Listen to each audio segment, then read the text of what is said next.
Greetings brewery fans, it is Wednesday the 30th of August and it's lunchtime and I'm back at the brewery because I lost connectivity with the only tank that's got beer in at the moment, which is the Halloween special stout that me and Steve did a couple of weeks ago. And I lost connectivity because I've been messing with the electrics and I managed to disconnect the Wi-Fi and not reconnect it again, so my bad. Anyway, we are only here very briefly, but I'm going to give you a tour around the new brewery layout because all the kit's in. We're going to do that in a second though. First, I want to show you this.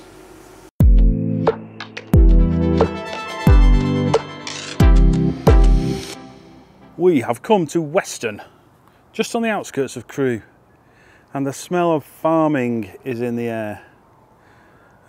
Crewe's not exactly the metropolis. But this is where it starts to get a little bit rural, and I'm at the White Lion, which is a place that I've been to many times, but not for a long time. In a previous life job, this is where we would take our very important customers because they had and still have a restaurant with exceptional service, actually.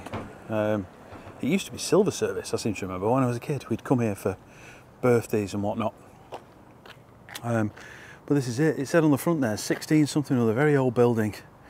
But inside it's beautiful, very nicely renovated. And if you come at a lunchtime, we're a bit early today, but if you come at a lunchtime, the smell of the food is mouth-watering. They've also got some mobile stuff that they do. I'll just wander over here, I'll show you. And here is the White Lion's cocktail and coffee mobile bar. And it's been fitted into an old horse box. Done a great job, looks mint. But they take this around to local events and summer fairs, etc. Taking the great service that they're known for here out to a wider audience.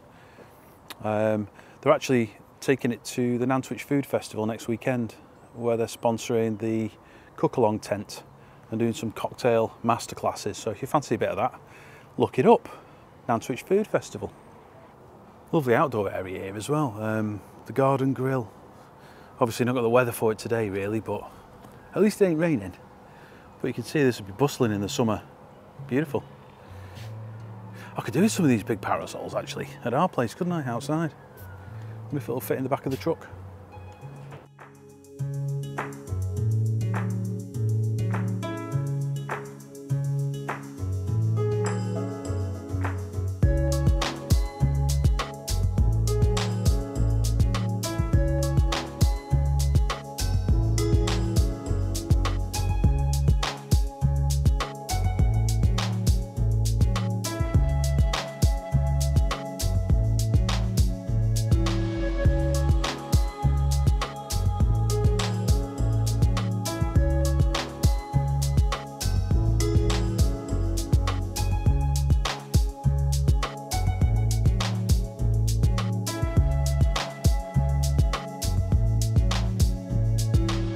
So this is Harrison.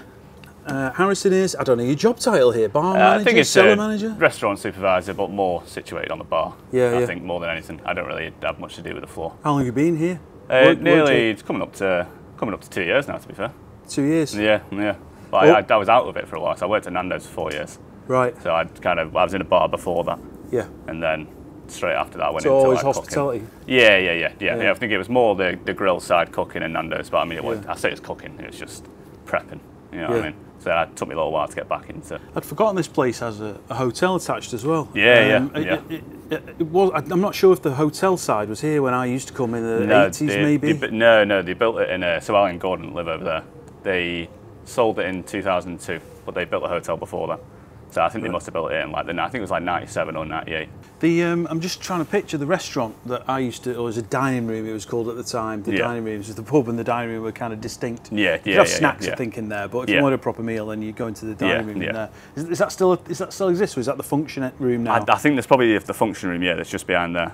It's changed because when you walked in through that main door, the bar would be as you walked in, and then it'd be along the back, wouldn't it? Yeah. Now it's all changed going round. Yeah. But yeah, we've got a few people here that were here when the bar was like that. Yeah. They've been here for like years. It's nice in there now because you've got two opposites. You've got the old original space with the knackered old beams. It's all been restored beautifully, and it looks great in there. And then as you move through to the left of the pub, it's kind of old meets new, and it's very modern and well lit and brighter in there. Big tables and stylish. Yeah, they've decorated it quite nice, to be fair. If I come in for a meal, though, I think I'd rather sit in the pub area. Yeah, it's a little bit more homely in it, you know what I mean? I think it is. Yeah, but if you got a big party of like 10, 12 people, birthday party, big family lunch or whatever, then you got that massive table up the steps, haven't you, on the left hand side? I don't know. It looks like it's seated about 12 or 13 people. I think you can fit about 14 on there, and then you can put a table on the end and stuff. But we don't really get bigger tables than like 14 just for single ones. Right. And then we'll have like tables of 40 and stuff, but they'll have like the whole at the top of the restaurant. Which is all right. And then obviously in the function room, it sits about 40 people. Comfortably. We talked earlier as well about the mobile bar and coffee and cocktail bar. So I'd assumed that was just for taking out to functions and events, but you mentioned before that it's open during term time for the schools because the car park here is used to drop the kids off. So we open it up for coffee in the mornings. I think it's normally about 8 till 9:30 or something. We'll have them first off when they come for coffees. And then we'll close it, and then at about 2:30 till 3:30 when the kids come out, we'll open it for a bit. All the lads at Hush in Northwich have bought a horse box, because that's what that is, isn't it? Or it used to be, and it's sat on Chris's driveway at the moment, taking up space. But I think if they saw that one, it would give them some ideas. And they're far enough away not to be competing with you in the horse box converted bar industry. It's a normal thing now, though, isn't it? I think so. Yeah. It's it looks really, really good. Someone spent a few quid on that. Oh yeah, easily.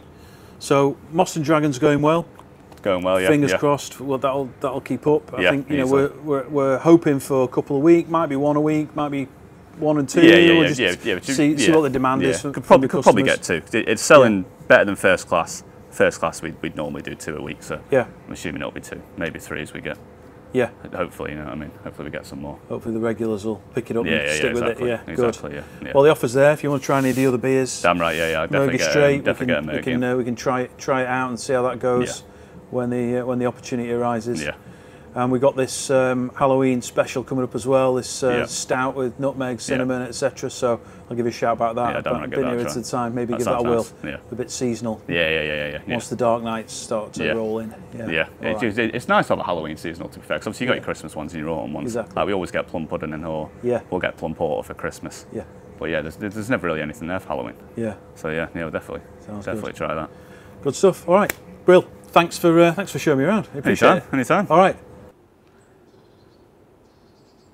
I don't know if you can see that. We've got a beautiful rainbow, which isn't surprising because it's miserable and wet. Extra storage space update. It's not happening. Long story, but it's not available. For the landlord to remove his stuff from it is problematic. So we're kind of stuck for now, which makes this in here even more of a challenge.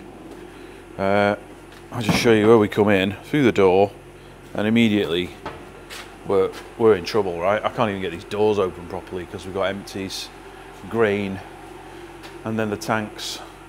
So we've got a bit of a fight on our hands now. I've got to get this stuff in and get the old stuff out and away somewhere. I'll just squeeze through here, take you down. So what I'm going to do, we're not brewing this weekend. Obviously, too much other stuff to do. The problems being that tank is full, but can be now racked this weekend. That tank is full, cannot be racked until next weekend, probably, maybe a little bit earlier, but unless it's one night in the week, I'm kind of stuck till next Saturday. And then me and Sarah are shooting off for a few days. Elliot will be around, but he doesn't want to be moving stuff around on his own, really. So we've literally got to get this kit in pretty much this weekend and maybe a couple of nights next week. So we're going to go one at a time, and then we've still got a functional brewery, worst case. We can always revert back to that one. So HLT, we're going to de-plumb. Is that really a word, or did I just make that up? We're going to de-plumb it. We're going to de-electric it. We're going to get the new one in. And and then we'll sort the mash tun, and then we'll do the copper, and then we'll rack that, get it out, and put the new kettle in. Okay, let's give you the tour. Nothing much changed here. Same cold rooms, same junk up top, container store, grain store, bait stations and whatnot. Here is the packaging area for cans. So cans, lids, labels, labelling machine, and then need a shelf really. Brew day water treatment stuff. I'm going to get a cupboard or something up there, I think. And then bottle filler, and then cannula, and they are filled but not labelled. I just not had time. As soon as I get the labels on, I'll get them on the website. There's nothing to buy right now. Right, let's show you. I'll start with the panel. My panel, but the kit that I bought had a better controller, well, a bigger controller, and I've opted to lose the clock because it's pointless. I don't really need it. This HLT is going to take quite a while to fill, quite a while to heat. So I'm going to need to come in on a Friday night. I might later connect it to an Inkbird and switch on and off with that, but we'll worry about that later. I've moved the pump controller up there, so it's not hanging off the end of that board anymore, and I've tied all the cables up because it was a disgrace. You'll see the first thing is a long overdue overflow. Don't all clap at once. It's going to make brew days a lot more boring now, but once that fills up to about there, the overflow will take the excess water out, down, round, and into the back of the sink. Here is the HLT. You probably can't get an idea of scale, but trust me, it's way bigger than the last one. 1,000 litres. Let me put this camera down. I'll see if I can give you a peep. Here we go.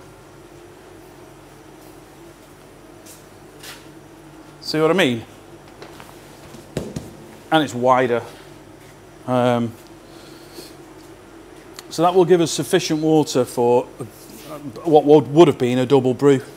I've got the same arrangement here where we are taking water out. This is where the sight glass will be once it arrives. Ordered that yesterday.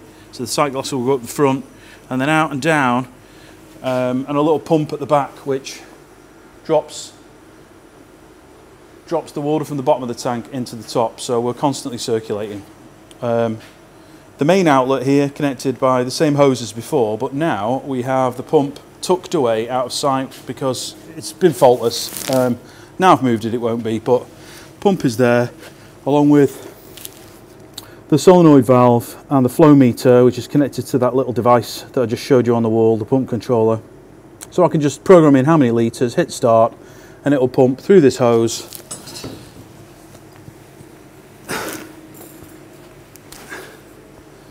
and out of here. I've got two choices with that. If I want to underlet, I can connect it to that into the bottom entry on the tank.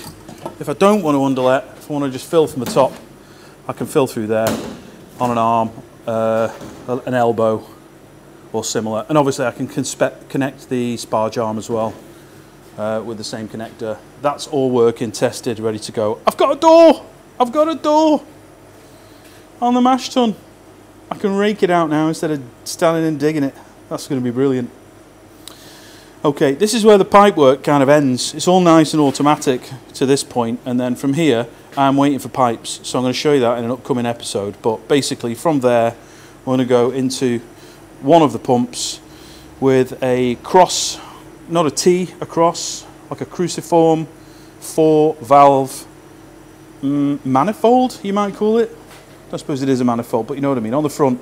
So that way I can take an input from either the mash tun or from the copper, and then the output will be similarly configured. I can either push the output through the heat exchanger or directly into the tank or somewhere else, because there'll be 3 on there.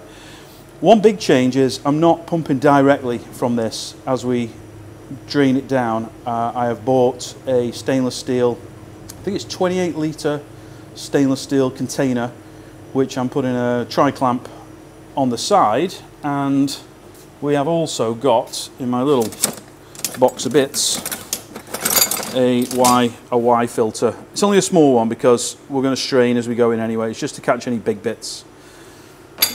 So we'll drain out of there into the stainless steel underback, out of the underback through the filter into the pump, and then we can pump directly into there or somewhere else. Doesn't really matter. This ain't big enough, so we're just going to have to put up with it for a bit. It's going to be a very slow transfer. We'll get some more plates when funds permit. By my cans. This tank, I mean, look at it. Filthy. It overflowed, didn't it, or bubbled over, and I've yet to attend to it. I did come in to clean the lid and mess with it, but I didn't want the lid off. And there's a few kind of bugs in the air and stuff. I just did not want to expose the beer to anything nasty. So it's all safe inside. It's sealed, but the outside looks a bit grim. So I'm going to keep this one, and I'm going to swap positions with this one, the Elusive tank. I'm going to put the Elusive one there, and that way I've got a bit of visibility over the top of it towards the door when I'm working here. This is the 1,000 litre tank that we had from the previous seller. It's not pressure rated. Looks like it is, but I don't think it is. I don't think it's ever been tested anyway. And it's got a sort of dished-ish bottom, but definitely not what you describe as conical. Everything that he used was these bayonet, what do they call them? Cam lock connectors, which I don't like. So I might give them a whirl, but I'm probably going to switch back to RJT 1 inch, an inch and a half. It just means everything's the same and I'm not hunting for spanners and bits and bobs. I don't need spanners with cam locks, do you? Yeah, I still don't like them. And big tank here. So that is the setup.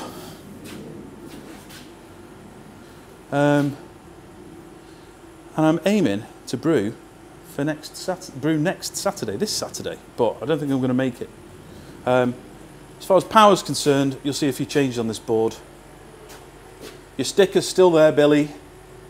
3-phase, 3 heating elements, isolator, and I need to drop my 10 square mil armoured cable, which I'm going to run along there. I need to drop that in and get it signed off and whatnot. Not finished that bit, but looks like the same steam condenser pipe work will work. I just need a couple of extra lengths to make it fit, and hopefully that will cope.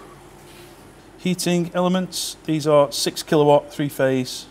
I've got 5 of them. I only need 3 to make it work, 2 spares. And that's about all I've got to show you at the moment. I'm really looking forward to getting a brew on this kit, and we'll try and get it filmed. Sorry I've not filmed any of this stuff going in. Literally, I've just got a few hours every evening, and at the weekend we had some family stuff going on, so I just couldn't make it work. But you'll definitely get a deeper insight into some of this kit over the coming weeks. That is all I've got, guys. Keep an eye on the website. These beers will be on hopefully in the next few days to a week. Take care of yourselves.